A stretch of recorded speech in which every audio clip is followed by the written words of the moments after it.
I refused to intervene between my parents and laughed as they had to deal with each other. I'm 17. For 5 years, I've been the translator between my parents. They don't talk to each other. They talk through me. Mom would find me in the kitchen after school. Tell your father dinner's ready at 6. Dad would catch me in the hallway before bed. Tell your mother I'm working late tomorrow. I passed messages like a human switchboard when they fought, which was often. I became the mediator. Mom would pull me aside, voice shaking. Tell him he forgot our anniversary again. Dad would corner me in the garage. Tell her I'm doing the best I can. I'd translate their anger into something softer, hoping it wouldn't explode. When bills needed attention, I was the messenger. When schedules needed coordinating, I was the go-between. When they needed something signed, I carried the papers from room to room. I was exhausted. My friends made plans. I stayed home managing my parents' marriage. My grades started slipping because I spent my evenings mediating arguments instead of studying. My therapist said I was parentified. I said I was just tired. Last Tuesday, Mom cornered me in the hallway. Her arms were crossed. Tell your father the mortgage is due and I need his half by Friday. I stared at her. Tell him yourself. Her face went cold. Excuse me? You heard me. My voice was steady. I'm not doing this anymore. I walked to my room and locked the door. An hour later, Dad knocked. Your mother says you're being disrespectful. I didn't open the door. She can tell you that herself. The next 3 days were chaos. Mom left passive-aggressive notes on the kitchen counter. Mortgage due Friday. Your responsibility. Dad ignored them completely.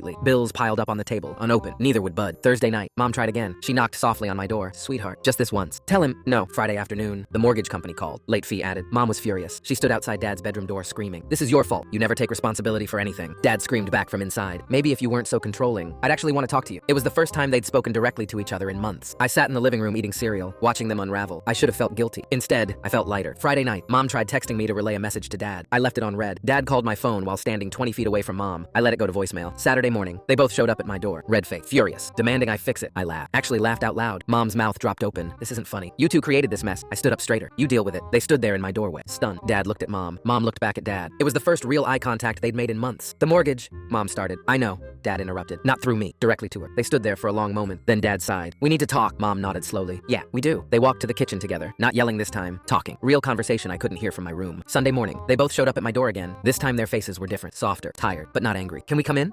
Mom asked. I nodded. They sat on my bed. Dad spoke first. We owe you an apology. Mom's voice cracked. We put way too much on you for way too long. We're starting marriage counseling next week. Dad added. We should have done this 5 years ago, Mom said. Before we made you the parent. I didn't say anything, just nodded. They left after that. Closed the door quietly behind them. That evening, I heard them in the kitchen, talking about bills, about schedules, about things they should have been discussing all along. No one asked me to translate. No one needed me to mediate. I stayed in my room and finally did my homework. The house felt different. Not perfect, not fixed, but different. And for the first time in 5 years, I wasn't carrying the weight of their marriage on my